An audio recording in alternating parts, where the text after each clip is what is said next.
नमस्कार साथियों, मेरा नाम है शुभम त्रिपाठी और आप देख रहे हैं आपका अपना यूट्यूब चैनल एडू भारत।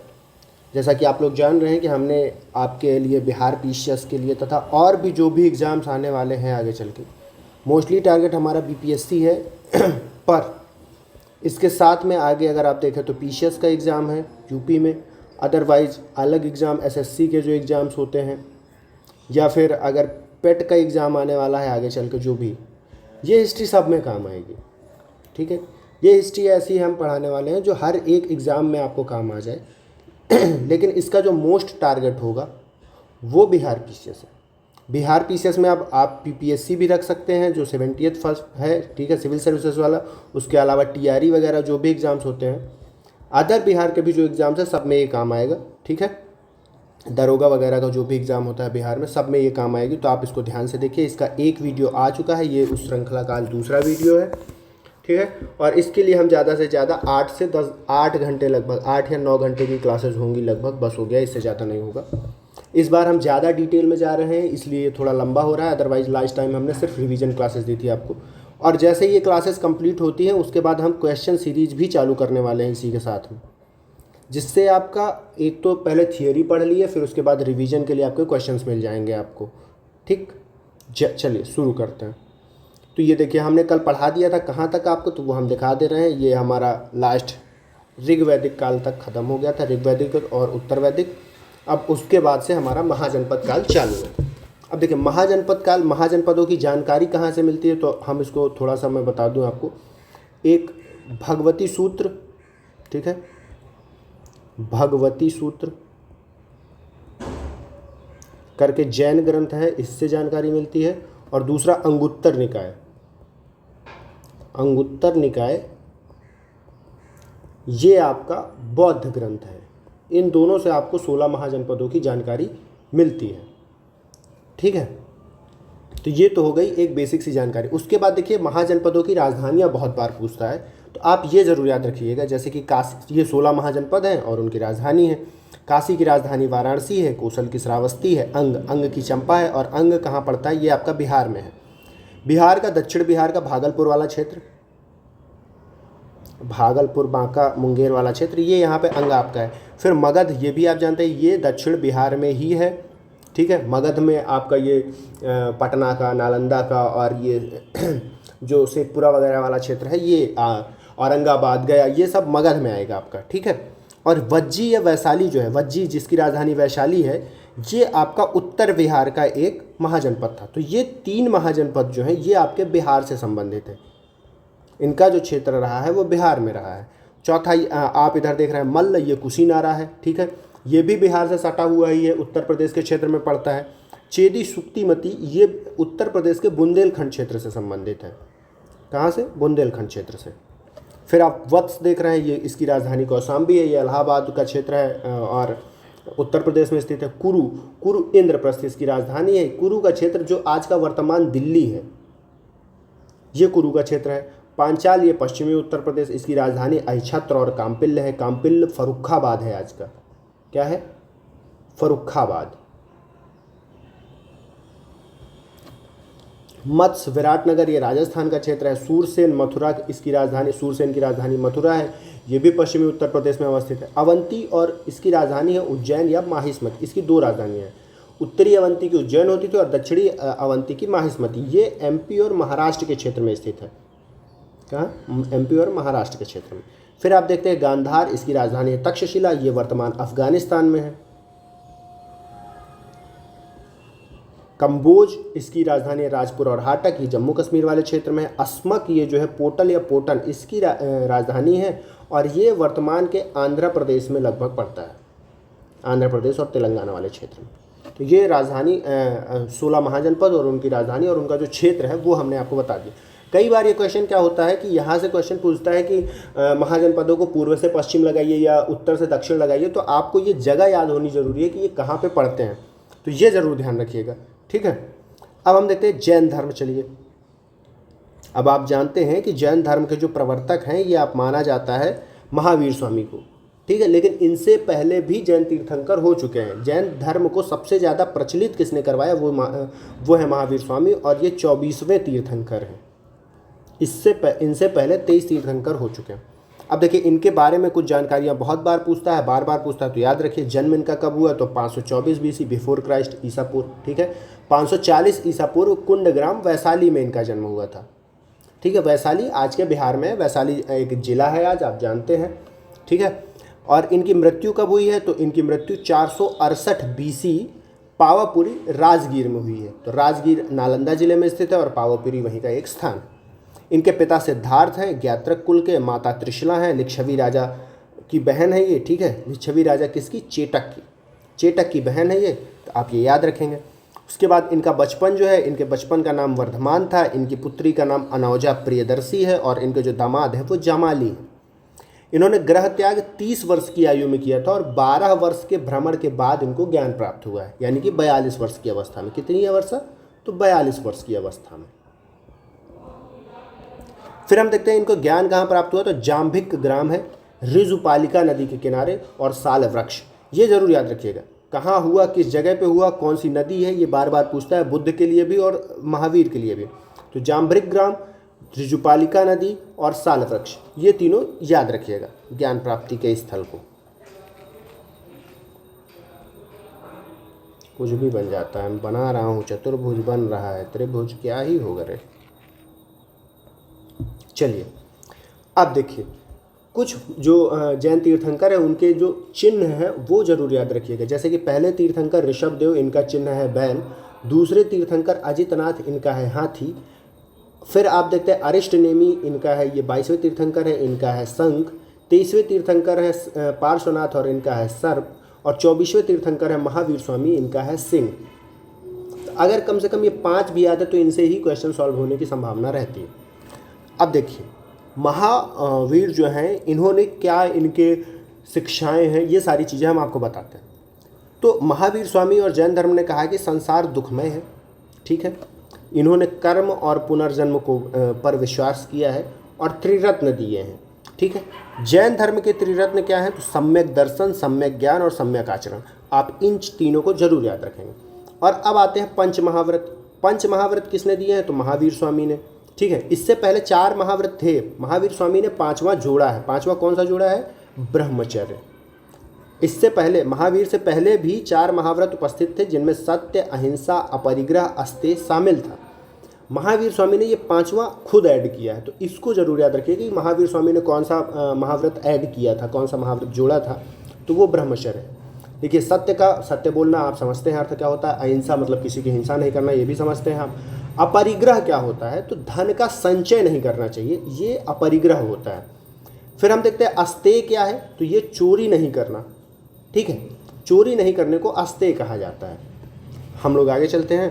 तो जैन धर्म जो है 2 शाखाओं में बट गया कालांतर में। कौन सी 2 शाखाएं थी, तो एक शाखा थी आपकी श्वेतांबर और दूसरी शाखा थी आपकी दिगंबर।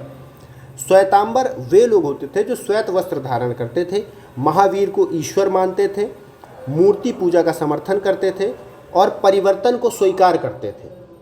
कौन लोग थे ये वे लोग थे जो श्वेतांबर में आते थे। ये श्वेत वस्त्र धारण करते थे, महावीर को भगवान मानते थे, मूर्ति पूजा का समर्थन करते थे और परिवर्तन को स्वीकार किया है इन्होंने।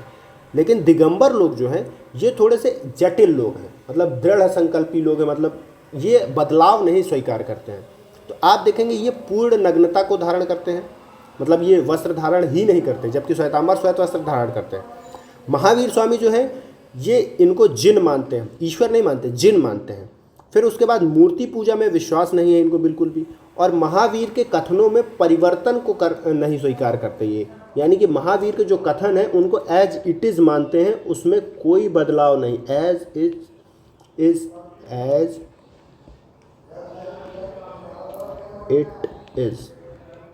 जैसे का तैसा, कोई बदलाव नहीं, सेम टू सेम। इन्होंने कोई बदलाव स्वीकार नहीं किया, जबकि श्वेतांबर वाले लोग जो है वो बदलाव को स्वीकार करते हैं। तो ये 2 शाखाएं थी जैन धर्म की, आप उनको जरूर ध्यान रखें, श्वेतांबर और दिगंबर। दिगंबर से ही भद्रबाहु थे, भद्रबाहु ये दिगंबर के प्रवर्तक हैं, और श्वेतांबर के स्थूल भद्र। ठीक है, भद्रबाहु ने एक किताब लिखी थी कल्प सूत्र, किताब का नाम याद रखिए जरूर। ठीक है, अब देखिए, भद्रबाहु के साथ ही चंद्रगुप्त मौर्य गए थे और संलेखना विधि से उन्होंने अपने प्राण त्यागे थे। ये आपको मौर्य काल में हम जरूर पढ़ाएंगे। देखिए, जैन सभा जब हुई है, पहली जैन समिति कब हुई है, तो ये पाटलिपुत्र में हुई है। कब हुई है, तो 310 बीसी में। इसका जो अध्यक्ष था वो था स्थूलभद्र, चंद्रगुप्त मौर्य के काल में हुई है। ठीक है, 12 अंगों का संकलन किया गया है। द्वितीय जैन सभा कब हुई है, ये वल्लभी में हुई है। वल्लभी कहाँ है, तो गुजरात में है, और ये 512 AD में हुई है। अगर आप देख रहे हैं तो लगभग 800 साल का गैप है दोनों जैन समितियों में। और इसकी जो अध्यक्षता की थी वो थी देवधि क्षमा श्रमण ने की थी। ये नाम जरूर याद रखें आप। और जैन ग्रंथों का अंतिम संकलन इसी जैन सभा में हुआ। जैन धर्म की देन क्या है, तो चतुर्दान जैन धर्म ने सुझाया है, जिसमें से विद्या है, आहार है, औषधि है और आश्रय है। आप देखेंगे जैन धर्म की कला किस प्रकार है, तो मथुरा कला में जैन धर्म के साक्ष्य मिलते हैं, जिसमें कार्योत्सर्ग मुद्रा यानी कि खड़े रूप में, और पद्मासन मुद्रा, इसमें बड़े बैठे हुए मुद्रा में मूर्तियां मिलती हैं आपको। किसकी, महावीर की। एग्जाम्पल अगर आप देखेंगे जैन धर्म के, तो आपको खजुराहो मंदिर मिल जाएगा, जिसको चंदेल शासकों ने बनवाया है। दिलवाड़ा का जैन मंदिर है, इसको सोलंकी शासकों ने बनवाया है। और बाहुबली की मूर्ति मिलेगी आपको, गंग शासकों ने बनवाया है। जो ये आपको कहाँ मिलेगी, श्रवणबेलगोला। फिर हम देखते हैं कर्नाटक में बाहुबली की मूर्ति है। फिर हम देखते हैं साहित्य, अर्धमागधी भाषा में मिलेगा। ठीक है, अर्धमागधी और प्राकृत भाषा में आपको जैन साहित्य मिलेगा। 12 अंग हैं, 12 उपांग हैं, और आगम ग्रंथ भी जैन धर्म के हैं। फिर हम देखते हैं दर्शन कैसा है यहाँ का, तो जैन धर्म का दर्शन स्यादवाद एवं अनेकांतवाद पे संबंधित है। तो ये कुछ फन फैक्ट हैं जिनको आपको याद रखने चाहिए। फिर हम देखते हैं बौद्ध धर्म। बौद्ध धर्म के प्रवर्तक कौन है, तो महात्मा बुद्ध हैं। ठीक है, अब आप देखेंगे महात्मा बुद्ध का जन्म कब हुआ, तो 563 BC में महात्मा बुद्ध का जन्म हो रहा है। 563 BC में। जन्म स्थान कहाँ है, तो लुम्बिनी कपिलवस्तु। ठीक है, रुम्मनदेई नेपाल, ये क्षेत्र जो पड़ता है लुम्बिनी का, ये नेपाल में है। ठीक है, पिता जो है इनके वो शुद्धोधन है, शाक्य वंश के। माता कौन है, तो महादेवी हैं, महामाया देवी, कोलीय गणराज्य से संबंधित हैं। इनके बचपन का नाम सिद्धार्थ था। पालन पोषण इनकी मौसी थी प्रजापति गौतमी। महात्मा बुद्ध के जन्म के पश्चात ही उनकी माता का निधन हो गया था, तो उनकी मौसी, विमाता जिनको कहा जाता है, प्रजापति गौतमी ने उनका पालन पोषण किया था। इनका विवाह 16 वर्ष की अवस्था में यशोधरा नाम की कन्या से कर दिया जाता है, जो कि कोलीय गणराज्य की वो भी है, कोलीय कन्या, जहाँ की इनकी माँ थी। ठीक है, जहाँ की इनकी मौसी हैं। इनके पुत्र का नाम क्या है, तो राहुल है। ग्रह त्याग कब हुआ है, ग्रह त्याग की जो घटना है उसको महाभिनिष्क्रमण कहा जाता है। आप ये टर्म याद रखेंगे, महाभिनिष्क्रमण किसे कहा जाता है, तो ग्रह त्याग को कहा जाता है। इनका सारथी कौन था, चन्ना था। इनके घोड़े का नाम कंथक था। इनके प्रथम गुरु कौन है, तो ये अलार कलाम है। अब देखिए, घोड़ा हाथी, ये भी कई बार, घोड़ा और सारथी, इनका नाम भी कई बार पूछा जा चुका है, पर इनके गुरु का नाम सबसे ज़्यादा महत्वपूर्ण है, तो वो याद रहना जरूरी है। फिर हम देखते हैं ज्ञान प्राप्ति कब हुई, तो 35 वर्ष की आयु में वैशाख पूर्णिमा के दिन बुद्ध कहलाए, इनको ज्ञान मिला। मैं आपको बता दूं 29 वर्ष की अवस्था में इन्होंने ग्रह त्याग किया था, और 6 वर्ष के तप के बाद इनको ज्ञान प्राप्त हुआ है। ज्ञान प्राप्ति का स्थल फिर देखिए, जैसे महावीर में हमने याद किया था, वैसे यहाँ भी याद करना है। बोध गया में इनको ज्ञान मिला है, निरंजना नदी है और पीपल का वृक्ष है, और वहाँ पे ऋजुपालिका नदी और साल वृक्ष था। कहाँ पे, महावीर वाले में। फिर हम देखते हैं प्रथम उपदेश कब दिया, तो ऋषिपत्तन सारनाथ में इन्होंने प्रथम उपदेश दिया है। और इस घटना को क्या कहा गया है, इस घटना को कहा गया है धर्म चक्र प्रवर्तन। क्या कहा गया है, धर्म चक्र प्रवर्तन, ये रहा। ठीक है, इस घटना को धर्म चक्र प्रवर्तन कहा गया। इनके शिष्य कौन है, तो आनंद और उपाली महात्मा बुद्ध के शिष्य हैं। इनकी मृत्यु कब हो रही है, तो 483 BC में इनकी मृत्यु वैशाख पूर्णिमा के दिन कंसिया गांव कुशीनगर में इनकी मृत्यु होती है। कुशीनगर उत्तर प्रदेश में।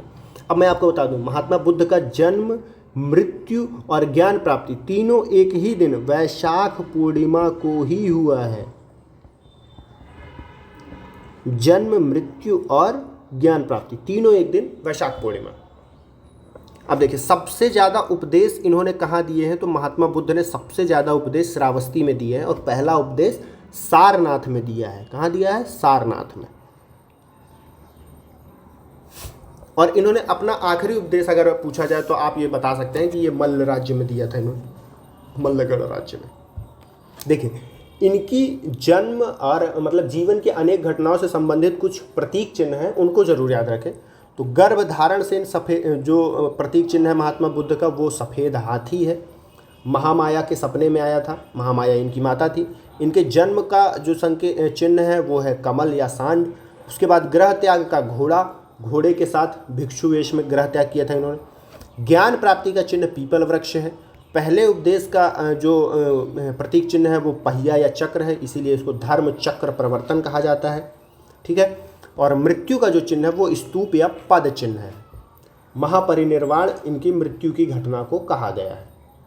ठीक है। अब हम देखते हैं 4 आर्य सत्य कौन कौन से हैं। तो बुद्ध ने जो 4 आर्य सत्य सुझाए हैं उनमें से पहला है दुख, दूसरा है दुख का समुदाय, तीसरा है दुख निरोध और चौथा है दुख निरोध का मार्ग। अब कहते हैं जीवन में दुख कौन कौन से हैं। तो जन्म, मृत्यु, मिलन, वियोग, इच्छा, ये सारे महात्मा बुद्ध के अनुसार दुख हैं। और दुख समुदाय का कारण क्या है? लालसा, इच्छा, तृष्णा। ठीक है। और दुख निरोध मतलब दुख का निरोध होगा कैसे, कैसे दुख को खत्म किया जा सकेगा? तो महात्मा बुद्ध ने बताया है कि तृष्णा पर विजय प्राप्त करके। तृष्णा क्या होती है? इच्छा होती है। इस पर अगर आपने विजय प्राप्त कर ली तो आपके दुख खत्म हो जाएंगे। दुख निरोध का मार्ग यानी कि तृष्णा पर विजय कैसे प्राप्त की जाएगी, तो उसके लिए महात्मा बुद्ध ने कहा कि आपको अष्टांगिक मार्ग पर चलना पड़ेगा। अब अगर दुख खत्म करना है तो अष्टांगिक मार्ग पे चलना पड़ेगा, तो आपको पता होना चाहिए कि अष्टांगिक मार्ग है क्या। तो अष्टांगिक मार्ग के लिए महात्मा बुद्ध ने 8 रास्ते सुझाए हैं। पहला है सम्यक दृष्टि, सबके लिए समान दृष्टि रहे। उसके बाद सम्यक संकल्प, तीसरा है आपका सम्यक वचन, चौथा है आपका सम्यक कर्म, पांचवा है आपका सम्यक आजीव, छठवां है आपका सम्यक व्यायाम, सातवां है आपका सम्यक स्मृति और आठवां है सम्यक समाधि। तो इन 8 जो अष्टांगिक मार्ग हैं इनको आप याद रखें। दृष्टि, संकल्प, वाक, कर्म, आजीव, व्यायाम, स्मृति और समाधि। कई बार क्वेश्चंस में इनको पूछ देगा, 4 ऑप्शन देगा और उसमें से बोलेगा कौन कौन सा अष्टांगिक मार्ग में शामिल है, और एक आधा उसमें ऐसा शामिल करके देगा जो अष्टांगिक मार्ग में नहीं है और आप वहाँ पे फंसेंगे। अब देखिए महात्मा बुद्ध ने साथ में 10 सील भी बताएं। 10 सील क्या है? आचरण, किस तरह से मानव आचरण करे जिससे वो मध्यम मार्ग को प्राप्त कर सके। मध्यम मार्ग ही मोक्ष का मार्ग है। मरने के बाद मोक्ष नहीं मिलता है, महात्मा बुद्ध का ऐसा मानना है। जीते जी मोक्ष प्राप्त किया जा सकता है यदि आप मध्यम मार्ग में चल रहे हैं। तो सत्य, अहिंसा, अस्तेय, ब्रह्मचर्य, ये आपको कुछ ऐसा लग रहा होगा कि अभी तो हमने जैन धर्म में पढ़ा ही था, तो हाँ अपरिग्रह अगर मैं यहाँ पे छोड़ दूँ तो 4 तो वही आ गए। फिर उसके बाद महात्मा बुद्ध ने कहा है कि नशे का त्याग किया जाए, असमय भोजन का त्याग किया जाए, सुगंधित द्रव्य का त्याग किया जाए, नृत्य, गायन और संगीत का त्याग किया जाए, कामनी कंचन यानी कि धन का त्याग किया जाए। ये हो गया आपका अपरिग्रह। ठीक, समझ रहे हैं? तो जैन धर्म की भी शिक्षा यहीं पे मिल रही है आधे से ज़्यादा। कोमल सैया का त्याग किया जाए, मतलब कठोर जीवन का मार्ग बता रहे हैं महात्मा बुद्ध यहाँ पे आपको। ठीक, तो ये है आपके 10 सील। उसके इन 10 सीलों का देखिए, अब ये 10 सील से मुझे नहीं लगता कि क्वेश्चन प्रीलिम्स में बनेगा, पर आप ये ध्यान रखिए मेंस में ये आपके लिए बहुत उपयोगी होगा। बुद्ध की शिक्षाएं लिखने के लिए आ जाए, बौद्ध धर्म समझाने के लिए आ जाए, या फिर जब आप ऐसे लिख रहे होंगे, ठीक है, वहाँ पे ये बहुत काम आएगा। ऐसे में बहुत काम आएगा, वहाँ पे बौद्ध धर्म की शिक्षाएं बहुत अच्छे से काम आती हैं। तो जब आप फिलोसफिकल ऐसे, आप जानते हैं कि जब बिहार पीसेस आप लिख रहे हैं तो एक ऐसे जो होता है आपका मुहावरा आधारित होता है, फिलोसॉफिकल होता है, वहाँ पे आपको ये बहुत काम आएगा। तो इन चीज़ों को याद रखिएगा। अब देखिए त्रिरत्न महात्मा बुद्ध ने क्या बताया, तो बुद्धम, धम्मम, संघम। बुद्ध, धम्म और संघ इनके त्रिरत्न हैं। और जब जैन धर्म के त्रिरत्नों की बात करोगे तो सम्यक दर्शन वाला वहाँ पे, सम्यक ज्ञान वाला वो वाला वहाँ पे आपको मिलेगा। कौन सा, ये दिखाता हूँ, ये सम्यक दर्शन, सम्यक ज्ञान, सम्यक आचरण। ठीक, अब देखिए बौद्ध धर्म से संबंधित 3 ग्रंथ बहुत आपको मिलेंगे जो बार बार पेपर में रिपीट होते हैं, बार बार रिपीट होते हैं। मतलब आप ये समझ लीजिए हर एक आयोग ने सूत्र पिटक, विनय पिटक, अभिधम्म पिटक पर क्वेश्चन बनाया है और इन क्वेश्चंस की संख्या 10 से 15 होगी हर एक आयोग के द्वारा। तो सुत्त पिटक कैसा है? तो सुत्त पिटक जो है बुद्ध के उपदेशों का संकलन है। किसका? उपदेशों का संकलन है, सबसे बड़ा है, बृहत्तम। और इसका संकलन किसने किया है? तो आनंद ने किया है। आनंद कौन था? महात्मा बुद्ध का शिष्य था। विनय पिटक जो है ये संघ के नियम, जो बौद्ध संघ होते थे उनके नियमों का संकलन है, और ये सबसे छोटा भी है, लघुतम है। और इसका संकलन किसने किया? उपाली ने। और तीसरा जो है अभिधम्म पिटक में बुद्ध के दार्शनिक विचारों का संकलन किया गया है। इसका संकलन मोगलीपुत्तिस ने किया है, मोगलीपुत्तिस ने। ये कब किया गया? ये तृतीय बौद्ध संगीति में हुआ है।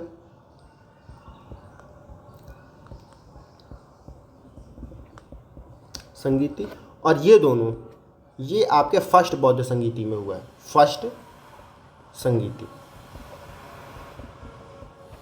ये डीप डाउन नॉलेज होती है, ये आपको ऐसे नहीं मिलेगी, बस समझ लीजिए आप। ये मेरा है पर्सनल फर्स्ट संगीति, ठीक, पूछ सकता है कई बार ये। फिर देखिए थेरी गाथा एक ग्रंथ है, ये किससे संबंधित है? ये सुत्त पिटक का ही हिस्सा है।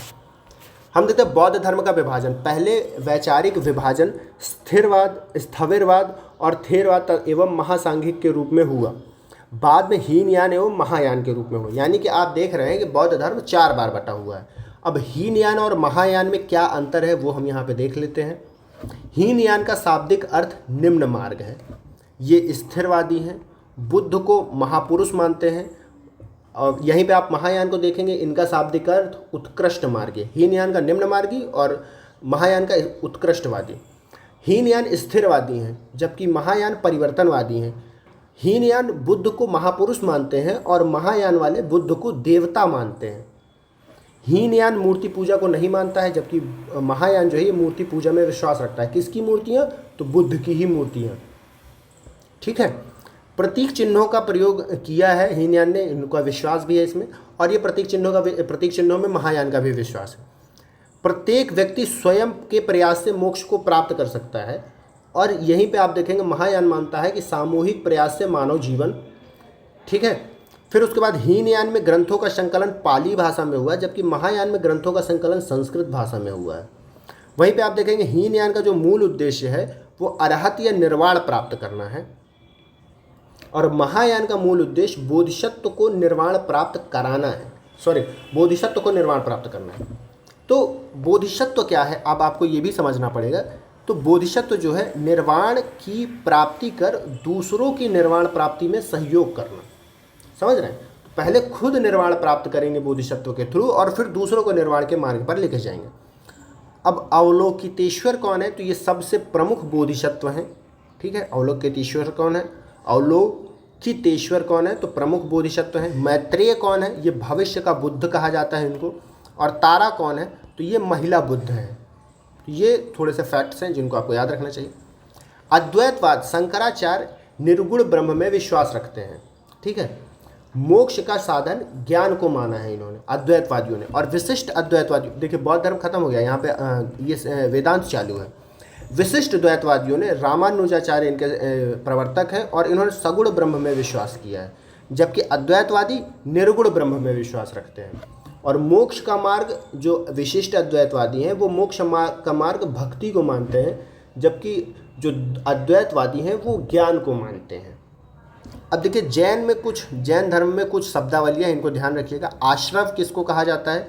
तो कर्मों का जीव की ओर आकर्षण जो है वो आश्रव है। और संवर क्या है? तो कर्मों का जीव की ओर बहाव रुक जाना। जब कर्मों का जीव की ओर बहाव रुक जाता है उसको संवर कहा जाता है। निर्जरा क्या है? तो पहले से संचित कर्मों का समाप्त होने लगना। और मोक्ष क्या है? संपूर्ण कर्मों का समाप्त हो जाना। तो किस प्रकार आपको मोक्ष मिलेगा, मोक्ष का मार्ग दर्शाया गया है कि पहले तो आश्रव होगा, कि कर्मों का जीव की ओर आकर्षण होता रहता है। जो आप कर्म करेंगे जीव वैसा ही बनेगा, ठीक है। फिर संवर में क्या होता है कि कर्म जो है वो जीव की ओर प्रवाह उसका रुक जाता है। फिर उसके बाद निर्जरा ऐसी स्थिति होती है जो पूर्व में कर्म कर रखे हैं उसने वो खत्म होंगे, और जब पूर्व के कर्म भी खत्म हो जाएंगे तब एंड में जाके आपको मोक्ष मिलेगा। तो ये हमारा जैन धर्म और बौद्ध धर्म समाप्त हुआ। हम चलते हैं मगध साम्राज्य की ओर। तो मगध साम्राज्य, मगध की सफलता का कारण क्या है? मगध ही इतना बड़ा साम्राज्य क्यों बना? आप जानते हैं कि 16 महाजनपद थे, कोई भी बन सकता था, मगध ही क्यों बना? तो उसका रीजन है, देखिए बिहार में मैंने दर्शाया कि वज्जी उत्तर बिहार में, अंग इधर दक्षिण पूर्वी बिहार में, और फिर इधर दक्षिण पश्चिमी बिहार में आपका मगध फैला हुआ। मगध के एक विशाल महाजनपद बनने का कारण है, मगध का केंद्र बनने का, कि सुरक्षित राजधानी थी इसके पास, योग्य राजा और वंश इसको लगातार मिलते रहे। इसके बाद उपजाऊ मृदा इसके पास थी, वन एवं हाथियों की इसके पास आपूर्ति बढ़िया से थी, नदी जलमार्ग था, आप देखेंगे सोन नदी, गंगा नदी, यहाँ पे पुनपुन, निरंजना, फिर उधर फल्गु नदी।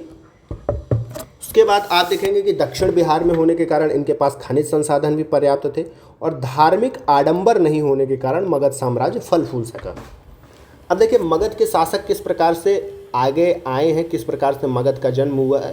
तो देखिए सबसे पहले यहाँ पे वृहद्रथ वंश का शासन था, जिसका जो पहला शासक था वो वृहद्रथ ही था। इसके बाद आता है हर्यक वंश। हर्यक वंश का संस्थापक कौन है? बिंबिसार। इसके बाद इसका पुत्र अजातशत्रु, उदयन और नागदशक। ठीक है, नागदशक हर्यक वंश का अंतिम शासक है। नागदशक की हत्या करके शिशुनाग ने शिशुनाग वंश की स्थापना की। फिर शिशुनाग वंश में 3 शासक हैं, शिशुनाग, कालाशोक, महानंदी। फिर नंद वंश के संस्थापक जो महापद्मनंद थे, उन्होंने सत्ता छीन ली महानंदी से और महापद्मनंद शासक बने। महापद्मनंद जो था ये बहुत प्रतापी शासक था। खारवेल का जो हाथी गुम्फा अभिलेख है उसमें महापद्मनंद का वर्णन मिलता है बहुत अच्छे से। फिर हम देखते हैं घनानंद महापद्मनंद का पुत्र था। इसी के समय सिकंदर का आक्रमण हुआ था भारत में, जब ये मगध का शासक था। चंद्रगुप्त मौर्य ने इसको हराया, किसकी सहायता से? तो कौटिल्य की सहायता से। फिर मौर्य वंश की स्थापना हुई। चंद्रगुप्त मौर्य, अगर हम मौर्य वंश देखें तो इसमें चंद्रगुप्त मौर्य है, फिर बिंदुसार है, अशोक है, फिर लास्ट शासक दशरथ था इसका, ये ध्यान रखेंगे आप। तो ये तो मगध के जो राजवंश है उनका एक खाका हमने दिया। अब डिटेल में जाते हैं। तो हर्यक वंश में आप देखेंगे बिंबिसार इसका संस्थापक है। राजगृह को बिंबिसार ने राजधानी बनाया था। ठीक है, काशी इसी को दहेज में मिला हुआ था। ठीक है, काशी की जो रानी थी वहाँ से इन्होंने शादी की थी। फिर आप देखते हैं हर्यक वंश में बुद्ध एवं महावीर का समकालीन कौन था? तो ये बिंबिसार था। विवाह व युद्ध के द्वारा साम्राज्य विस्तार किया था। जीवक इसका ही राज्य चिकित्सक था। ये क्वेश्चन बार बार कई बार पूछता है कि जीवक किसके दरबार में था? तो ये बिंबिसार के दरबार में था, ये आप जरूर याद रखें। अब इसका पुत्र है अजातशत्रु, पिता की हत्या कर दी थी इसलिए इसको पितृहंता भी बोला जाता है, और इस वंश को ही पितृहंता वंश भी कहा जाता है, क्योंकि इस वंश के सभी शासकों ने अपने पिता की हत्या करके शासन प्राप्त किया था। मामा प्रसेनजीत जो हैं काशी के हैं, और इनसे इसने युद्ध किया और काशी को जीत लिया। रीज़न ये कि जैसे ही अजातशत्रु ने पिता की हत्या की तो काशी ने खुद को स्वतंत्र घोषित कर दिया, क्योंकि भाई दहेज में दिया था, तुम हमारे जीजा को ही मार दोगे तो फिर कैसे होगा। तो फिर इसने अपने मामा से लड़ाई की और मामा से जीत लिया। वज्जी संघ को मगध में मिला लिया, यानी कि अब आप देखेंगे पहले ये मगध था इतना, इसने वज्जी को भी मिला लिया इसमें। तो अब आपका मगध कितना हो गया? ये हो गया आपका मगध। साम्राज्य बड़ा कर रहा है। कौन बड़ा कर रहा है? तो आपका अजातशत्रु। उदयन जो है, उदयन ने पहली बार पाटलिपुत्र को राजधानी बनाया। उसके बाद अजातशत्रु की हत्या करके मगध की गद्दी प्राप्त की थी। किसने? इसी उदयन ने अपने पिता की हत्या कर दी थी। इस वंश का अंतिम शासक नागदशक था। हर्यक वंश को पितृहंता वंश के नाम से जाना जाता है, ये हमने आपको पहले ही बताया। शिशुनाग वंश में आप आएंगे, इसका जो नागदशक हर्यक वंश का अंतिम शासक था, उसकी हत्या की शिशुनाग ने। शिशुनाग उसका मंत्री था और शिशुनाग वंश की नींव रख दी। आप देखेंगे अस्थायी तौर पर वैशाली को शिशुनाग ने राजधानी बनाया। कारण आप क्यों वैशाली को राजधानी बना रहा है शिशुनाग, मैं इसका कारण समझाता हूँ। आप समझिए ये मंत्री है, इस मंत्री ने अपने ही राजा की हत्या की है और खुद शासक बना है। अब ऐसे में जो राजधानी होगी, पहले राजधानी पाटलिपुत्र है ना, पटना, पाटलिपुत्र, क्योंकि उदयन ने बना दी थी। फिर नागदशक की भी वही राजधानी रही। अब मंत्री ने कू किया है, शासक को मारा है और खुद राजा बन गया है, तो ऐसे में विद्रोह ना हो जाए इसलिए इसने राजधानी परिवर्तित करके वैशाली को अपनी राजधानी बना लिया। किसने बनाया? नागदशक ने। वैशाली को ये देखिए, अवंती को हराकर मगध में शामिल कर लिया। इसने भी एक महाजनपद को और मिला लिया, अवंती को हरा दिया है। अब इसका पुत्र है कालाशोक। पुराणों में काकवर्ण कहा गया है इसी कालाशोक को। दूसरी बौद्ध संगीति इसी के काल में हुई थी। कहाँ पे? वैशाली पे। अब देखिए वैशाली में होने का कारण समझ पा रहे हैं आप। पहली देखिए जो हुई है अजातशत्रु के समय, उस समय राजधानी राजगृह है।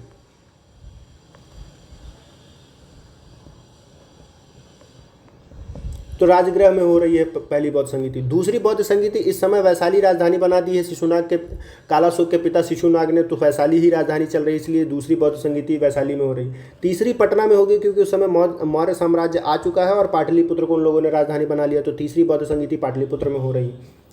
तो अगर आपके पास बेसिक नॉलेज है तो आपको चीज़ें रटने की जरूरत नहीं पड़ेगी। आप पहले रटते रहें पहली बौद्ध संगीति राजगृह राजगृह राजगृह राजगृह राजगृह, वो रटने वाला खेला ही नहीं। आपके दिमाग में अगर कॉन्सेप्ट है तो फिर वो रटने की जरूरत नहीं पड़ेगी। फिर देखिए पुनः पाटलिपुत्र को राजधानी भी कालाशोक ने ही बनाया है। उसके बाद हम आ जाते हैं नंदवंश में। नंदवंश में महापद्मनंद इसने स्थापना की, इसको संस्थापक कहा जाता है। विशाल सेना के कारण इसको उग्रसेन भी कहा जाता है, उग्रसेन, जिसकी सेना उग्र हो। ठीक है, एक राट की उपाधि इसने धारण की थी। कलिंग को जीता था, जिन की प्रतिमा, महात्मा बुद्ध की प्रतिमा को ही जिन की प्रतिमा कहा जाए, महावीर की प्रतिमा को ही जिन की प्रतिमा कहा जाएगा, और जिन की प्रतिमा ये लेके आ गया था कलिंग से।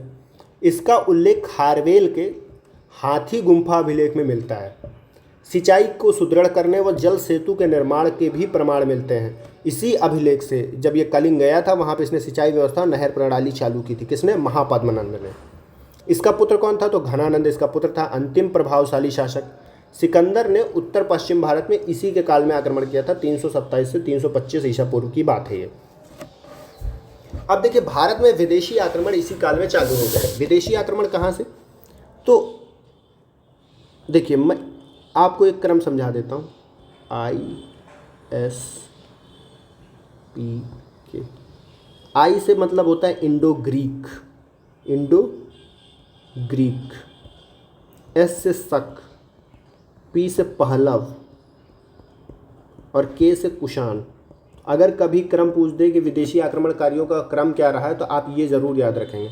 ठीक है, अब देखिए ईरानियों ने सबसे पहले आक्रमण किया है। साइरस सेकेंड प्रथम विदेशी आक्रांता है जिसने भारत पर आक्रमण किया। कब आक्रमण किया? तो 558 से 530 BC में ये हिंदुकुश पर्वत तक अभियान में आया। इसके बाद डेरियस प्रथम जो है ये हखामनी वंश का संस्थापक है। इसने पंजाब व सिंध को जीता तथा इसी वंश का अंत सिकंदर ने किया था। ठीक है, अब देखिए यूनानियों में कौन आक्रमण कर रहा है सबसे पहले? इंडो ग्रीक में। ग्रीक में कौन है? तो यूनानी है। यूनानियों में कौन? सिकंदर मकदूनिया का शासक है। फिलिप इसके पिता का नाम है। अरस्तु इसका गुरु था। झेलम यानी कि वितस्ता नदी, वितस्ता ऋग्वैदिक काल में हमने पढ़ाया है नदी का नाम। वितस्ता नदी के किनारे एक युद्ध होता है जिसको हाइडेस्पीज का युद्ध भी कहा जाता है। पोरस या पुरु नाम के राजा से सिकंदर लड़ता है। ये पोरस या पुरु जो राजा था ये हार जाता है। हालांकि इसकी वीरता से सिकंदर प्रसन्न होकर के इसका राज्य वापस कर देता है। सिकंदर की सेना व्यास नदी से लौट गई थी। 19 माह सिकंदर भारत में रहा था। अब देखिए सिकंदर का प्रभाव क्या छूटा भारत में? तो बऊ केफला और निकैया नाम के 2 नगर बसा के गया वो। यूनान से व्यापार बढ़ गया सिकंदर के आने के कारण। गांधार कला पर यूनानी प्रभाव देखने को मिलता है। इसके बाद आप देखेंगे भारत में प्रवेश मार्ग का खुलासा हो गया कि किस तरह से भारत पहुंचना है। यूनानी इतिहासकारों द्वारा भारतीय इतिहास की रचना प्रारंभ कर दी गई। यहीं से आप देखेंगे कि यूनानी इतिहासकार भारत के इतिहास में इंटरेस्ट लेना चालू कर देते हैं। अब देखिए ना, इसके बाद सेलूकस निकेटर का राजदूत आएगा वो मेगास्थनीज, और मेगास्थनीज मौर्य काल के बारे में कितनी जानकारी देके जाता है। अब चालू होता है हमारा मौर्य वंश। महत्वपूर्ण बिहार के दृष्टिकोण से जरूर याद रखिए। बिहार स्पेशल में भी आप ये बहुत अच्छे से पढ़ेंगे, ये पढ़ना पड़ेगा। तो मौर्य वंश की स्थापना किसने की है? तो चंद्रगुप्त मौर्य ने की है। ठीक है, इसको सेंड्रोकोट्स या एंड्रोकोट्स यूनानी लेखकों ने कहा है। तो सेंड्रोकोट्स या एंड्रोकोट्स किसके नाम है? तो आप ध्यान रखिएगा, ये चंद्रगुप्त मौर्य के नाम है। 305 BC में सेलूकस निकेटर से इसका युद्ध होता है और ये सेलूकस निकेटर को हरा देता है। सेलूकस निकेटर ने चंद्रगुप्त मौर्य को काबुल, कंधार, मकरान और हेरात, जो आज के पाकिस्तान, अफगानिस्तान और ईरान का क्षेत्र है, यह दिया। और साथ में इस क्षेत्र के साथ में अपनी पुत्री हेलन कार्नेलिया का विवाह भी चंद्रगुप्त मौर्य से करवाया। उसके बाद सेलूकस का दूत मेगास्थनीज जो है ये चंद्रगुप्त के दरबार में निकेटर खुद भेजता है। और इसी बीच में मेगास्थनीज इंडिका नाम की पुस्तक लिखता है। चंद्रगुप्त का साम्राज्य उत्तर में हिंदू कुश, ईरान तक दक्षिण में कर्नाटक तक तथा पश्चिम में सौराष्ट्र तक फैला हुआ था और पूर्व में तो मगध था ही। शासन के अंतिम वर्षों में मगध में 12 वर्षों का भीषण अकाल पड़ता है और इसी अकाल के कारण जब चंद्रगुप्त मौर्य इसको संभाल नहीं पाते हैं, वो अपना राजपाट अपने पुत्र बिंदुसार को सौंप देते हैं और जैन जो भिक्षु हैं भद्रबाहु उनके साथ चले जाते हैं और संलेखना विधि से श्रवण बेलगोला नाम के स्थान पर अपने प्राण त्याग देते हैं। श्रवण बेलगोला कहाँ है? तो आज के कर्नाटक में है। ये जैन विधि है एक प्राण त्यागने की, निर्वाण प्राप्त करने की। निर्वाण तो बौद्ध धर्म में होता है, जैन धर्म में कैवल्य बोला जाता है। कैवल्य किसको बोला जाता है? मोक्ष प्राप्त करने को। ठीक है, फिर आते हैं हमारे बिंदुसार। 298 बीसी से 272 बीसी तक इनका उपनाम अमित्रघात या सिंहसेन कई जगह मिलेगा आपको। सीरिया के राजा एंटीओकस ने डाइमेकस नाम का अपना दूत इनके दरबार में भेजा। मिस्र के राजा टॉलमी फिलाडेल्फस ने डायनोसिस नाम का अपना दूत इनके दरबार में भेजा और बिंदुसार ने तक्षशिला में हुए विद्रोह को दबाने के लिए अशोक को भेजा था। मैं आपको बता दूं, इस विद्रोह को दबाने के लिए पहले सुसीम गया था। सुसीम बिंदुसार का बड़ा पुत्र है, उसने इस विद्रोह को दबाने का प्रयास किया लेकिन वो असफल रहा। तब जाते हैं आपके अशोक। और बिंदुसार आजीवक संप्रदाय का समर्थक था। देखिए, चंद्रगुप्त मौर्य जैन धर्म का समर्थक था और जो बिंदुसार है वो आजीवक संप्रदाय का समर्थक है। और जो अशोक आता है, पहले वो बौद्ध धर्म से संबंधित था लेकिन बाद में उसने पहले वो जैन से संबंधित था, बाद में उसने बौद्ध स्वीकार कर लिया था। अशोक 269 से 232 बीसी तक इसका शासनकाल माना जाता है। अब आप जानते हैं 272 बीसी में बिंदुसार का शासन समाप्त हो गया। 3 साल हो क्या रहा था? 3 साल सत्ता संघर्ष चल रहा था और कई किताबों में, कई पुस्तकों में, साक्ष्यों में ऐसा मिलता है कि अशोक ने अपने 99 भाइयों की हत्या की, फिर वो गद्दी पर बैठा। ये मिथक भी हो सकता है, इसके कोई बहुत खासे प्रमाण नहीं मिलते हैं। कई टीकाओं में ही ये मिला है, शिलालेख या किसी ऐसी जगह नहीं मिला कि अशोक ने अपने 99 भाइयों को मारा था। लेकिन हाँ, सत्ता संघर्ष उसका उसके भाइयों के साथ हुआ था, जिसके उपरांत वो शासक बना। राजा बनने से पूर्व उज्जैन का राज्यपाल था वो। कौन? अशोक। पुराणों में अशोक को अशोक वर्धन कहा गया है। मास्की और गुर्जरा अभिलेख में इसका नाम अशोक भी मिलता है। सिंघल अनुश्रुतियों के अनुसार 99 भाइयों की हत्या कर इसने, ठीक है, जिसकी पुष्टि नहीं हुई है। जो श्रीलंका में कुछ इसकी अनुश्रुतियां हैं, कुछ कथाएं हैं, दंत कथाएं, जिनमें कहा जाता है कि इसने अपने 99 भाइयों को मार दिया था, पर इसका कोई पुष्टि नहीं है। 13वें शिलालेख में कलिंग विजय का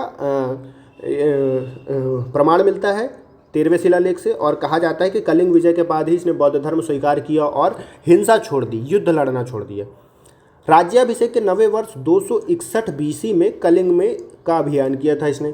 कलिंग युद्ध के बाद बौद्ध धर्म अपनाया। पहले यह शैव था, मैंने जैन बोल दिया था, पहले ये शैव धर्म से संबंधित था, बाद में इसने बौद्ध अपना लिया। दिव्यावदान एक पुस्तक है जिसके अनुसार उपगुप्त से बौद्ध धर्म की शिक्षा ली थी। लगभग 37 वर्ष शासन के बाद 232 बीसी में अशोक का देहांत हो जाता है। 10 वर्ष उत्तराधिकारी, ठीक है, अंतिम शासक बृहद्रथ, ठीक है, उत्तराधिकारी जो इसका था अशोक का, वो दशरथ था, इसका पौत्र था। कौन था? पौत्र, नाती जिसको बोलते हैं, ठीक है, और अंतिम शासक बृहद्रथ है। मौर्य वंश का शासनकाल 137 वर्षों तक चला। अब देखिए मौर्य प्रशासन किस प्रकार का था। तो मौर्य काल में केंद्रीकृत प्रशासन की स्थापना की गई थी। राजा में प्रशासनिक, सैनिक एवं न्यायिक शक्तियाँ निहित होती थी। जो राज्य का ढांचा होता था, सबसे ऊपर देश, फिर प्रांत, फिर विषय, फिर ग्राम। केंद्रीय प्रशासन में राजा सहयोग के लिए आमात्य यानी कि मंत्री, आमात्य कितने होते थे? 27, और तीर्थ ये कितने होते थे? 18। अब देखिए प्रमुख अधिकारी इस काल में कौन है? तो समाहर्ता, ये राजस्व विभाग से संबंधित है। सन्निधाता राजकीय कोषाध्यक्ष है। सीताध्यक्ष राजकीय कृषि विभाग से संबंधित है। पंड्याध्यक्ष वाणिज्य विभाग से, और अक्ष पटलाध्यक्ष ये महालेखाकार से, और सैन्य विभाग सेनापति। अकाराध्यक्ष, ठीक है, ये खनिज विभाग, तो खान विभाग से। तो देखिए अब मैं इनको आपको बता देता हूँ, ये सारे 6 के 6 इंपॉर्टेंट है, लेकिन इन 4 में कन्फ्यूजन बहुत होता है क्योंकि एक राजस्व है, एक कोषाध्यक्ष है, ठीक है। इन दोनों को बहुत क्लियरली याद करिएगा, समाहर्ता राजस्व विभाग, सन्निधाता कोषाध्यक्ष।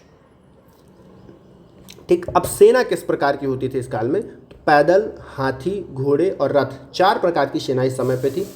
न्याय व्यवस्था मौर्य काल में जो थी, इसमें 2 तरह के न्यायालय होते थे, धर्मस्थी और कंटक शोधन। धर्मस्थी जो होता था ये दीवानी न्यायालय होता था, और कंटक शोधन में फौजदारी मुकदमे देखे जाते थे। गूढ़ पुरुष गुप्तचर को कहा जाता था। गुप्तचर 2 प्रकार के होते थे, संस्था और संचार। संस्था एक स्थान पर रहकर गुप्त कार्य करते थे, और संचार जो होता था ये घूम घूम कर गुप्तचर के कार्य करते थे।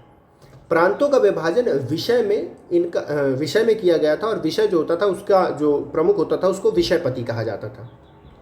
विभाजन, नगर प्रशासन के लिए 6 समितियां थीं। प्रत्येक समिति में 5 सदस्य होते थे। जिस तरह से कुल कितने सदस्य हुए? 30 सदस्य बने। ठीक है, इसका वर्णन किसने किया है? तो मेगस्थनीज ने किया है।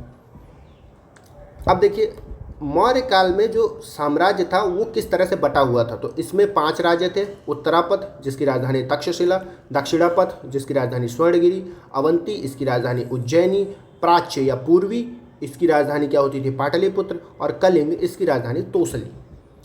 इस काल की अर्थव्यवस्था कैसी थी? तो अगर आप अर्थव्यवस्था देखेंगे तो कृषि पर 1/6 कर लगाया गया था।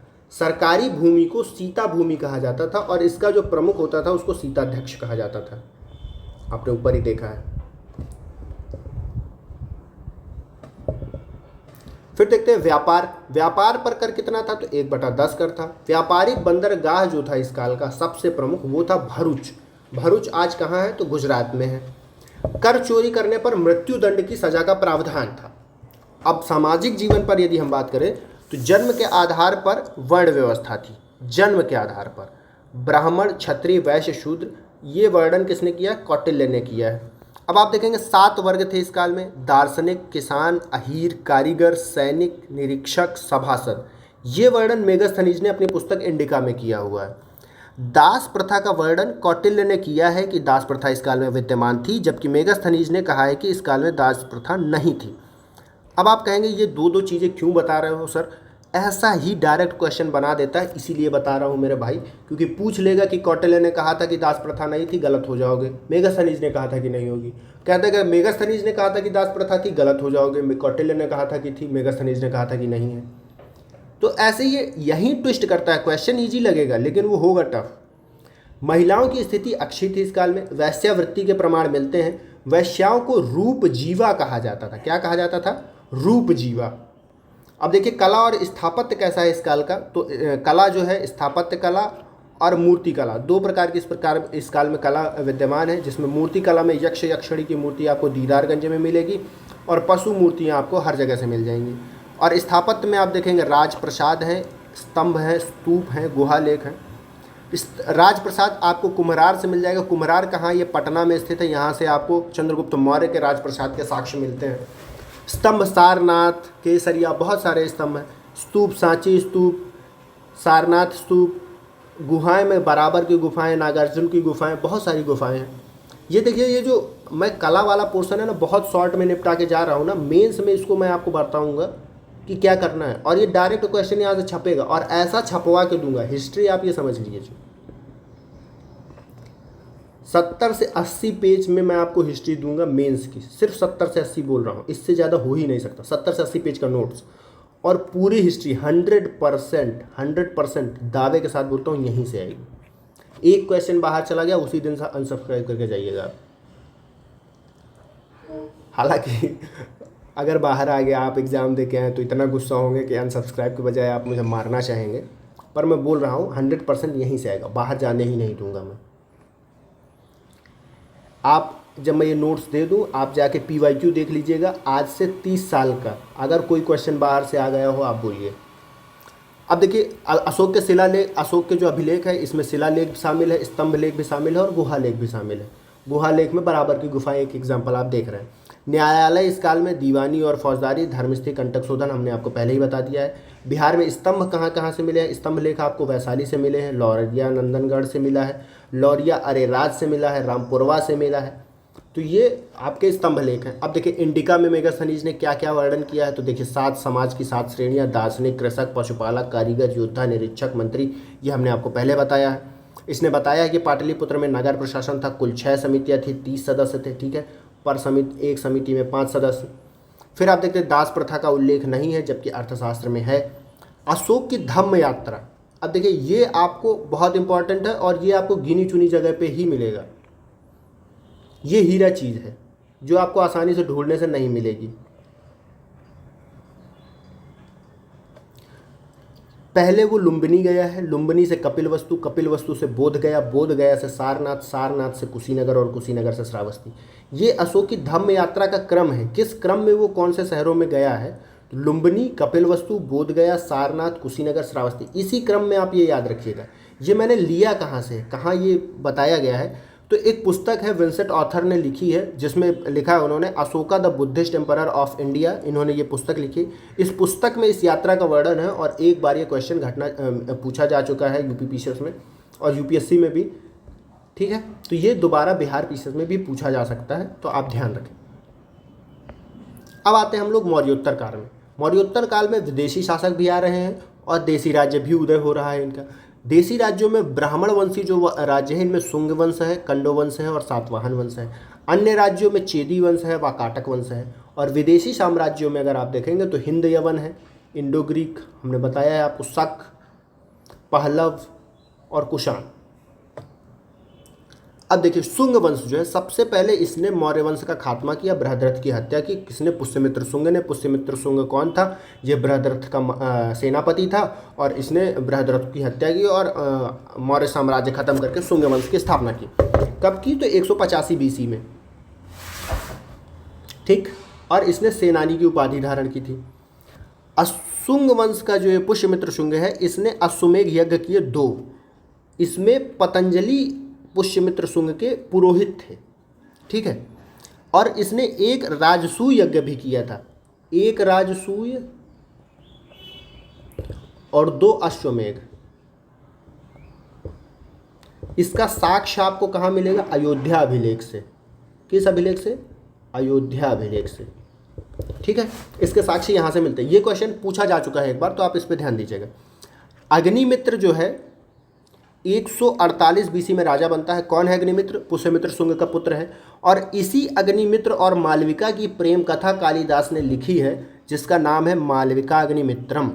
ये किताब याद रखिएगा, बार बार क्वेश्चन पेपर में आने वाली किताब है कि मालविका अग्निमित्रम कौन है, मालविका अग्निमित्रम कौन है, किसने लिखी है? तो ये कालिदास ने लिखी है। किस पर लिखी है? तो अग्निमित्र और मालविका की प्रेम कथा। शुंग वंश का अंतिम शासक कौन है? तो ये देवभूति है, ठीक है। अब शुंग वंश का अंत कौन करेगा? कंडवंश। कंडवंश का शासक, ठीक है, सिमुक जो है, ठीक है। कंडवंश जो है अंतिम शासक जो सुशर्मा, कंडवंश जो है इसने क्या किया? देवभूति वंश का अंत किया। फिर वसुमित्र इसकी स्थापना करता है देवभूति को मार के, ठीक है। फिर सातवाहन शासक सिमुक ने अंतिम कंडव शासक सुशर्मा की हत्या करके सातवाहन वंश की स्थापना कर दी। तो आप याद क्या क्या रखेंगे इस पॉइंट से कि देखिए कंडवंश की स्थापना वसुमित्र ने की, किसकी हत्या करके? देवभूति की, ठीक है। फिर अंतिम कंडव शासक कौन है? सुशर्मा। सुशर्मा की हत्या किसने की? सिमुक ने। सिमुक कौन है? सातवाहन शासक है। तो सिमुक सुशर्मा की हत्या करके क्या करेगा? सातवाहन वंश की स्थापना कर देगा। ये सिमुक स्थापना कर दी सातवाहन वंश की, ठीक है। सिमुक की स्थापना, प्रारंभिक राजधानी इसने प्रतिष्ठानपुर को बनाया। प्रतिष्ठानपुर वर्तमान के महाराष्ट्र में स्थित है। और बाद में इसने अपनी राजधानी अमरावती को बनाया। अमरावती कहाँ है? आज आंध्र प्रदेश में है। वर्तमान में अमरावती को आंध्र प्रदेश की राजधानी की तरह ही डेवलप किया जा रहा है। आप जान रहे हैं इससे पहले आंध्र प्रदेश की राजधानी हैदराबाद हुआ करती थी। शासन का केंद्र दक्षिण भारत में स्थानांतरित कर दिया गया। और नाना घाट अभिलेख से आपको ब्राह्मणों को भूमि दान की जानकारी दी मिलती है। सबसे प्रमुख शासक कौन है इस वंश का? तो गौतमी पुत्र सातकर्णी है, ठीक है। तो आप इसका नाम जरूर याद रखेंगे। चेदी वंश या महामेघ वाहन वंश, ये कहाँ पर है? ये कलिंग में है, ठीक है। हाथी गुफा अभिलेख में जानकारी मिलती है। खारवेल इस वंश का प्रमुख शासक है। खारवेल ने मगध से जैन सील की मूर्ति प्राप्त की थी। जैन सील की मूर्ति ले कौन गया था? तो आपको याद है महापद्मनंद इस मूर्ति को लेके गया था। कहाँ से? कलिंग से। अब हम आते हैं हिंद यूनानियों में कौन कौन से हैं। तो आप देख रहे हैं हिंद यूनानियों में इनका मूल क्षेत्र अफगानिस्तान और बैक्ट्रिया इनकी राजधानी हुआ करती थी। इसका प्रथम शासक कौन था? डेमेटियस था। ठीक है, उसने सिंध और पंजाब को जीत लिया था। भारत में अपनी राजधानी साकल या सियालकोट को बनाया था। सियालकोट कहाँ है? तो आज के पाकिस्तान में स्थित है ये जगह। मिनांडर इसी वंश से संबंधित है। सर्वप्रथम भारत में स्वर्ण सिक्के चलाने वाले इंडो ग्रीक ही थे। ये क्वेश्चन बहुत बार पूछता है कि सर्वप्रथम भारत में स्वर्ण सिक्के किसने चलाए? तो इंडो ग्रीक ने चलाए। और हेलेनिस्टिक कला जो है ये भी इंडो ग्रीक की ही देन है भारत को। अब देखिए शक शासकों को हमको पढ़ना है। ठीक है, अब देखिए ये हिंद यूनानी शक पहला कुषाण ये किसी को मार पीट के नहीं अंदर आ रहे हैं, ये एक अलग ही अपना राज्य स्थापित कर रहे हैं अलग अलग एरिया में। जैसे हिंद यूनानी जो है ये पाकिस्तान अफगानिस्तान वाले क्षेत्र में ही है, ये एंटर नहीं कर रहे मेन लैंड इंडिया में, आज का जो इंडिया है। फिर आप देखते हैं शकों ने क्या किया? चारागाह की खोज में ये भारत आए। शकों की 5 शाखाएं थी जिसमें से सबसे शक्तिशाली पश्चिमी शाखा थी। ये कहाँ? राजस्थान और गुजरात वाले क्षेत्र में विस्तृत होती है। इन्होंने अपनी राजधानी उज्जैन को बनाया। इनका प्रमुख शासक रुद्रदामन था। इसी रुद्रदामन का आप देखते हैं जूनागढ़ अभिलेख। ठीक है, ये आप पढ़ रहे हैं यहाँ पे जूनागढ़ अभिलेख या गिरनार अभिलेख इसी को कहा जाता है। ये गुजरात में स्थित है, संस्कृत भाषा में लिखा गया है। ठीक है, इसमें मौर्य वंश में बनाई गई सुदर्शन झील का वर्णन किया गया है इसी रुद्रदामन के जूनागढ़ अभिलेख ने। इसी सुदर्शन झील का भविष्य में स्कंदगुप्त जो है पुनरुद्धार कराता है। ये सारी बातें किसने लिखवाई हैं? तो जूनागढ़ अभिलेख में रुद्रदामन ने लिखवाई हैं। 58 बीसी में विक्रमादित्य ने शकों को हराया था। गुप्त वंश का शासक चंद्रगुप्त द्वितीय जो है इसने भी शकों को हराया है। फिर हम देखते हैं पहलव। मिथिडेटस इसका संस्थापक है। गोंदोफर्नी जो है इनका प्रमुख शासक था पहलवों का। अब आ जाते हैं हमारे कुषाण। कुषाण चीन की यूची जनजाति से बिलोंग करते थे। ठीक है, कुजुल कटफिसस ने कुषाण वंश की स्थापना की। इनकी राजधानी पुरुषपुर थी या पेशावर। ठीक है, पेशावर आज कहाँ है? तो पाकिस्तान में है, आप जानते हैं। कनिष्क ने मथुरा को बाद में अपनी राजधानी बनाया।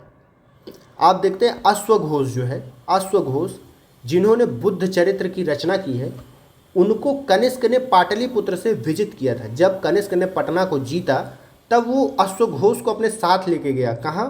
तो ये ले गया कुंडलग्राम, जम्मू कश्मीर में। गांधार व मथुरा कला का विकास कनिष्क के समय में हुआ है। कनिष्क ने 78 एडी में राजा बनने के अवसर पर शक संवत चलाया। अब आप कंफ्यूज होंगे कि शक संवत तो शक शासक चलाएंगे, लेकिन नहीं, शक संवत एक कुषाण शासक चला रहा है। फिर आप देखते हैं कनिष्क ने सिल्क मार्ग पर नियंत्रण कर लिया था। चाइना का बनाया हुआ सिल्क मार्ग था, उस पर नियंत्रण कर लिया। सबसे अधिक शुद्ध सोने के सिक्के कुषाणों ने जारी किए थे, ये आप जरूर याद रखें। सोने के सिक्के विम कटफिसस ने जारी कर दिए थे, लेकिन सबसे ज़्यादा शुद्ध सोने के सिक्के कनिष्क ने जारी किए, तो आप ये याद रखेंगे। फिर देखिए किस प्रकार से शासक आ रहे हैं। तो कुषाण वंश 230 में एडी में ख़त्म होता है। मुरुंड वंश 250 एडी में ख़त्म होता है। गुप्त वंश 275 एडी में शुरू होता है और मौखरी वंश बाद में सबसे अंत में आता है, मौखरी वंश। ठीक है, गुप्तोत्तर काल में। अब देखिए कुछ अभिलेख जो जुड़े हुए हैं मैं आपको उनको बता देता हूँ। हाथी गुफा अभिलेख जो है ये खारवेल से संबंधित है। जूनागढ़ अभिलेख ये रुद्रदामन से संबंधित है, शक शासक। नासिक अभिलेख गौतमी बलश्री से संबंधित है। फिर प्रयाग प्रशस्ति ये समुद्रगुप्त से संबंधित है, हरिसेन ने लिखवाया था।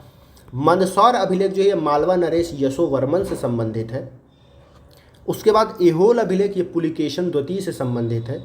ठीक है, उसके बाद ग्वालियर अभिलेख ये प्रतिहार नरेश मिहिर भोज से संबंधित है। अगला अभिलेख है हमारा भीतरी या जूनागढ़ अभिलेख जो है ये आपका भीतरी और जूनागढ़ अभिलेख दोनों स्कंदगुप्त से। भीतरी अभिलेख ये यूपी में है, जूनागढ़ अभिलेख गुजरात में है और दोनों में स्कंदगुप्त का वर्णन मिलता है। देवपाड़ा अभिलेख विजय सेन से संबंधित है। विजय सेन सेन वंश का शासक था, सेन वंश। ठीक है, यहाँ पे एक एरण अभिलेख आप जरूर याद रखें। एरण अभिलेख गुप्त वंश से संबंधित है। ठीक है, गुप्त वंश से संबंधित है और 512 एडी में पहली बार सती प्रथा के साक्ष्य यहीं से मिले हैं। सती प्रथा के साक्ष्य एरण अभिलेख से, ये फैक्ट आप जरूर याद रखें। ठीक है, किससे? एरण अभिलेख से। तो ये रहा हमारा आज का वीडियो। अब शायद ये गुप्त साम्राज्य थोड़ा लंबा पड़ जाएगा, तो अगले वीडियो में हम आपको गुप्त साम्राज्य कवर करेंगे। ठीक है, तब तक अगर आपको ये वीडियो पसंद आया है तो लाइक करिएगा, बाकी सब्सक्राइब शेयर आपकी जो इच्छा रहे कर दीजिए, बाकी अपने दोस्तों तक फैला दीजिए क्योंकि ये काफ़ी यूजफुल होने वाली है। देखिए एंशिएंट हिस्ट्री में जहाँ तक ये 2 क्लासेस 2.5 क्लासेस मतलब आधे घंटे की और एंशिएंट हिस्ट्री बची हुई है, उसके बाद मैं इसी में मेडवल चालू कर दूंगा कल तो, और 1 क्लास और लगेगी तो 4 क्लासेज एंशिएंट और मिडवल की और 4 क्लासेज ही आप मान लीजिए मॉडर्न की, तो लगभग 8 घंटे हिस्ट्री होगी आपकी, ये समझ के चलिए। इस बार क्यों ज़्यादा हो रही है, मैं लास्ट टाइम तो 6 घंटे में कवर कर दिया था मैंने, रीज़न ये है मैं थोड़ा डिटेल में भी जा रहा हूँ क्योंकि बिहार पीसीएस जो है आपका,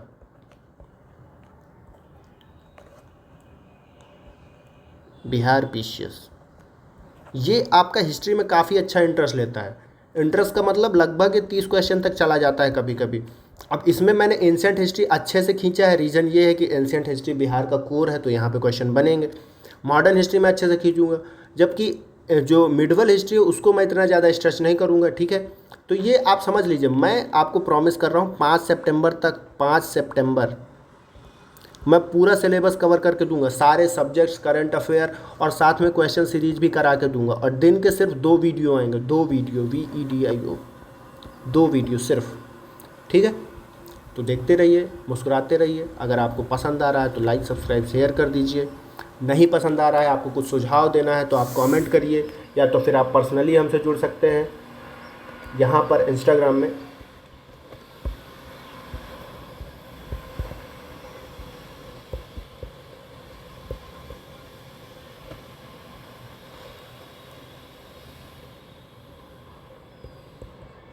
ठीक है, त्रिपाठी शुभम 0611, ठीक है। आप यहाँ पे मेरे से पर्सनली जुड़ सकते हैं। जय हिंद, जय भारत।